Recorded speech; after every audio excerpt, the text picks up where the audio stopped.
अस्सलामु अलैकुम वरहमतुल्लाह। आज हमारा टॉपिक जो है मैथमेटिक्स का basic about the lines and angles.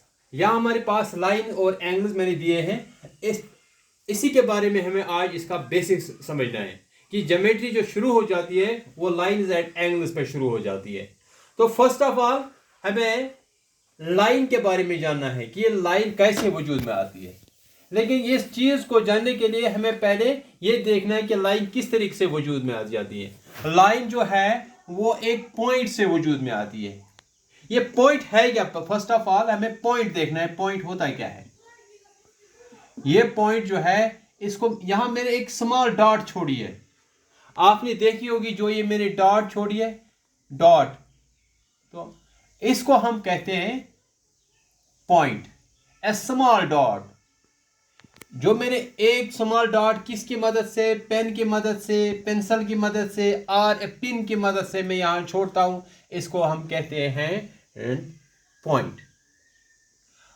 लेकिन पॉइंट जो आप देख रहे हैं यहां, तो इसकी लेंथ क्या, इसकी लेंथ नजर आती है आपको? लेंथ किसको कहते हैं? लेंथ जो होती है उसको मेजरमेंट की जाती है, नापा जाता है, इस चीज को हम लेंथ कहते हैं। मगर यहां ये जो हमारे पास ये है डॉट है, ये छोटी सी डॉट है, छोटा सा पॉइंट है, ना इसकी लेंथ है ना इसकी ब्रेड्थ है, ना इसकी no length no breadth. Point has no length no breadth और इस तरीके से डायमेंशनलेस। डायमेंशनलेस का मतलब है जिसकी कोई डायमेंशन नहीं है, जिसकी कोई शक्ल नजर नहीं आ रही है, जिसकी कोई मेजरमेंट नहीं की जाएगी, इसको हम पॉइंट कहते हैं। तो अब मैं इसकी डेफिनेशन लिखूंगा, a small dot of a sharp pen और ए पेंसिल, या इस तरीके से भी लिख सकते हो, और point has no length and no breadth. इस तरीके से आपको पॉइंट समझ आया होगा कि अगर आपको कोई भी कहे कि पॉइंट क्या है, आप कहोगे a small dot of a sharp pen. और इस तरीके से भी कहते हो, कह सकते हो कि पॉइंट की ना लेंथ है ना ब्रेड्थ है। बस इतना ही आपके लिए काफी है। अब लाइन है, लाइन के बारे में हमें क्या मालूम करना है। पहले आपने पॉइंट देखा होगा, ये पॉइंट है। लाइन पॉइंटों को क्लोज एक दूसरे के साथ जुड़ते रहे। जैसा कि मैं इस तरीके से एक पॉइंट करता हूं, फिर दूसरा करता हूं, फिर तीसरा, फिर चौथा, फिर पांचवा, आप देखते होंगे। लेकिन यहाँ जो स्पेस है, इस स्पेस को भी खत्म करनी है, तो फिर यहाँ मैं और एक पॉइंट छोड़ता हूँ, फिर यहाँ स्पेस रही, तो इस तरीके से इन यहाँ से बहुत सारे डॉट्स में छोड़ता हूँ। जब इन डॉट्स को एक दूसरे के साथ ये मिलाते हैं तो लाइन वजूद में आती है। तो इस तरीके से हम कह सकते हैं कि ये लाइन है। तो फर्स्ट ऑफ ऑल आपको ये समझना चाहिए कि ये जो लाइन है, line has no end point, या इस तरीके से भी कह सकते हो कि लाइन क्या है, combination of points extend both directions. Combination of points, ये पॉइंट जो है इनको मैं कंबाइन करता हूं, ये दोनों डायरेक्शनों में आपको डायरेक्शंस दे रहा हूं, तो दोनों डायरेक्शनों में ये एक्सटेंड किया जा रहा है, इट एक्सटेंड्स बोथ डायरेक्शंस। इस तरीके से लाइन वजूद में आ जाती है। लेकिन यहां जो ये जा रही है, ये एक्सटेंड जा रही है, बढ़ती रहती है टिल इन्फिनिटी, और यहां से भी इन्फिनिटी तक जा सकती है, इसकी कोई हद बंदी नहीं है। इस तरीके से जब मैं आपको एक लाइन बनाता हूं, और ये एरो जो मैंने यहां किए हैं, लाइन के लिए ये एरो बहुत ही इंपॉर्टेंट है। इस तरीके से आपको समझ आए कि ये लाइन है, इसको मैं कहूंगा इसे लाइन, और मैं इसको कहूंगा लाइन एल। ये एल जो है, अब इसके लिए एक सिंबल भी इस तरीके से लिख सकता हूं। ये मैंने एल बनाया है। अगर मैंने इस तरीके से, तो मैथमेटिशियन या आप भी इस चीज को समझ पाए कि ये लाइन एल है, ये इसका सिंबल है। तो अगर मैंने इस तरीके से बनाया तो अब आपको समझ आया होगा कि लाइन क्या है, combination of points extended both directions. या इस तरीके से भी आप कह सकते हो, a line has no end point.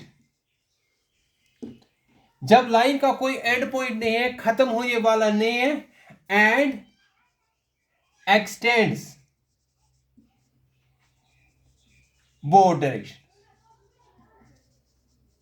तो इस तरीके से इसकी डेफिनेशन जो है, आप यहां मैं अब सीधा लिखूंगा, a line has no end point, a line has no end points and extends both directions, both direction। या आपने इस तरीके से भी लाइन बना सकते हो। आपको एक कंफ्यूजन है, उस कंफ्यूजन कभी आपको कंफ्यूजन हो सकता है कि यहाँ ए और बी में लिखता हूं, इसको भी हम लाइन कह सकते हैं। इस तरीके से भी हम लिख सकते हैं, ए बी अगर इस तरीके से लाइन होगी तो ये लाइन ए बी है, क्योंकि इसकी ए की तरफ इसका डायरेक्शन है और बी की तरफ असल। लेकिन लाइन इस तरीके से ज़्यादा बेहतर आपको याद रखनी होगी कि ये लाइन ए इस तरीके से भी लिख सकते हैं। या आप समझ आ गए आपको? तो ये लाइन की डेफिनेशन है, आपको समझ आई होगी। अब लाइन के बाद दूसरा स्टेप जो है, लाइन सेगमेंट।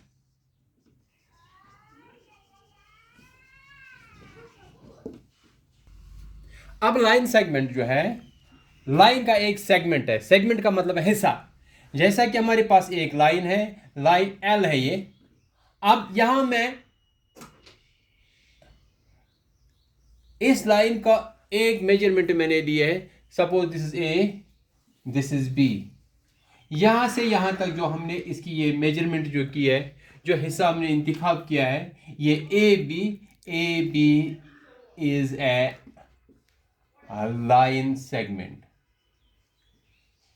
मगर लाइन सेगमेंट जो है, इसकी एक हदबंदी भी है, इसका एक एंड है। Line has two end points, दोनों तरफ से इसकी हदबंदी है। तो मैं इस लाइन सेगमेंट को डेफिनेशन जो लिखूंगा, a line segment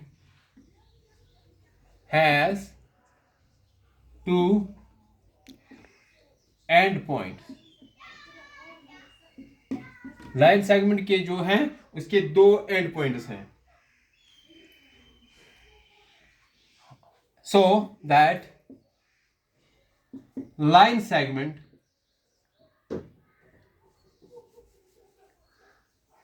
is a part of a line। और ये जो लाइन सेगमेंट है, ये लाइन का एक हिस्सा है। इसीलिए मैंने लिखा है, a line segment has two endpoints so that line segment is a part of a line। ये पार्ट ऑफ ए लाइन है। जो यहाँ हमने लाइन एल लिखी है, ए बी इसका लिखा है। अब आपको अगर इस तरीके से मैंने लिखा है तो आप अंडरस्टैंड करोगे दिस इज ए लाइन। अगर मैंने इस तरीके से लिखा तो आप लिखो, समझ पाओगे it is a line segment. इस तरीके से तीन पॉइंट्स हमने डिस्कस किए, पॉइंट, लाइन, लाइन सेगमेंट। तो अब आपको ये सारे समझ आए होंगे। नेक्स्ट क्लास इंशाल्लाह टुमारो, उसके आगे हम डिस्कस करेंगे।